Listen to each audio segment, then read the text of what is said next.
آخری حوالہ کہہ کر میں بات ختم کرتا ہوں. سیدوں کے بادشاہ حسینی سادات کا مرکز محرر مقدسہ کے زیب سجادہ حضرت سید الشاہ ابو الحسین احمد نوری مہروی علیہ رحمہ 1324 ہجری آپ کا وصال ہے. اے رضائی احمد نوری کا فیض نور ہے. آپ بہت بڑے عالم تھے. آپ نے، میں بات ختم کرتا ہوں، غور کیجئے، یہ کہتے ہیں یہ علم کلام کا مسئلہ ہے. علم کلام والے حضرت ابوبکر صدیق کو افضلیت دیتے ہیں، یہ جناب فقہا افضلیت دیتے ہیں. حضرت سرکار شاہ ابو الحسین احمد نوری کی قبر پر اللہ کروڑ رحمت اتارے. ہمارے بعض دوستوں نے، بڑے جید علماء نے اس کتاب پر تحقیق کی ہے اور بڑی مضبوط کتاب تیار کی ہے، اور یہ مارکیٹ میں موجود ہے. دلیل الیقین، یہ ہر سنی کے گھر میں ہونا چاہیے. حضرت سرکار ابو الحسن احمد نوری نے جتنے اہل سنت کے مشائخ صوفیاء ہیں ان صوفیاء کے عقیدے کو جمع کر کے بتایا کہ دمادم مس قلندر ابو بکر کا پہلا نام.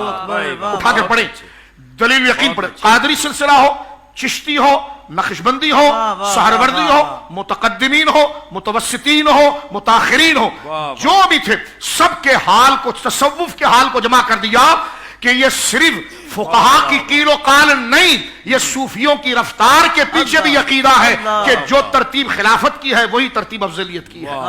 اب میں اس پر آخری حوالہ جو پڑھ رہا ہوں، یہ حضرت شاہ ابو الحسین احمد نوری نے اولیاء کے اقوال جمع کی. آپ فرماتے ہیں افضل البشر بعد از انبیاء ابو بکر صدیق است، پس عمر، پس عثمان، پس علی رضوان اللہ اجمعین. فرما انبیاء کرام کے بعد سب سے افضل بشر حضرت سیدنا ابو بکر ہے، پھر عمر ہے، پھر عثمان ہے، پھر علی ہے.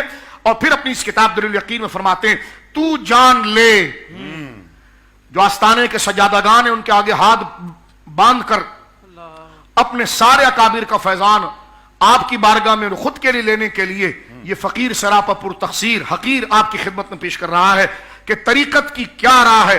فرماتے ہیں حضرت سرکار ابو الحسن احمد نوری رحمہ اللہ، فرماتے تو جان لے کہ ان تمام سلسلہ طریقت کی ابتدا بھی اسی ترتیب پر ہے. اللہ اکبر، واہ واہ اب آئیں واہ آپ. واہ.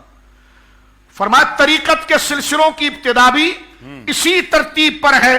رسول الثقلین، نبی الحرمین، امام قبلتین، جد السبتین، شفیع من فی الدارین، محمد رسول اللہ صلی اللہ علیہ وسلم کی سے خلافت حضرت ابو بکر صدیق کو آئی. سلسلہ طریقت کی بات کر رہے ہیں، جی جی جی جی، ظاہری خلافت کی نہیں.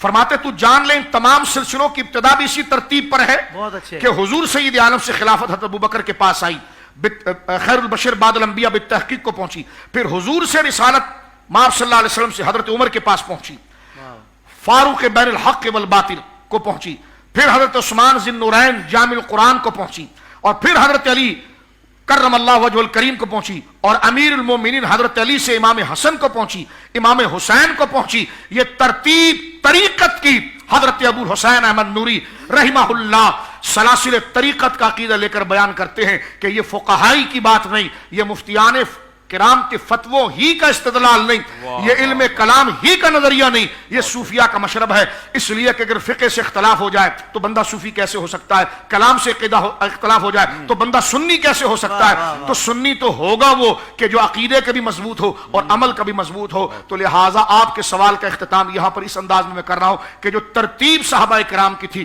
وہ 2 درجوں میں ہوئی، اور ان میں جو ابتدائی 4 یار ہیں، دیکھیں 4 یار کا ذکر آیا، ان میں جو ترتیب ہے پہلے ابو بکر صدیق کی خلافت، پھر حضرت عمر کی خلافت، پھر عثمان کی خلافت، پھر مولا علی کی خلافت. حافظ صاحب صرف یہ خلافت میں نمبرنگ نہیں ہے، یہ ولایت میں بھی نمبرنگ ہے، یہ افضلیت میں بھی نمبرنگ ہے. اسی کو پیر محلی شاہ صاحب اور تمام بزرگوں نے لکھا کہ جو پہلے جتنا افضل تھا اس لیے اس کو خلیفہ بنایا گیا، یہ نہیں کہ وہ خلیفہ بنا تو افضل ہوا، فرمایا وہ افضل تھا اس لیے خلیفہ بنا. واہ واہ شاہ جی واہ، سبحان اللہ. علاوہ جزوی فضیلت کے، علاوہ جزوی فضیلت کے، ہم بات افضلیت کی کر رہے ہیں، علاوہ جزوی فضیلت جو دیگوں کے اندر موجود ہے، اہل سنت اس کے تنفر نہیں کرتی. شان اہل بیت میں الحمدللہ شرح صدر کے ساتھ حضور علامہ صاحب دامت برکاتہم العالیہ نے اور اس فقیر ناچیز نے اس روایت کو اپنے اکابر کی کتابوں سے کھول کر بیان کیا، اور اس کی لذت کو بھی پایا، اس کی روحانیت کو بھی پایا. الحمدللہ الحمدللہ.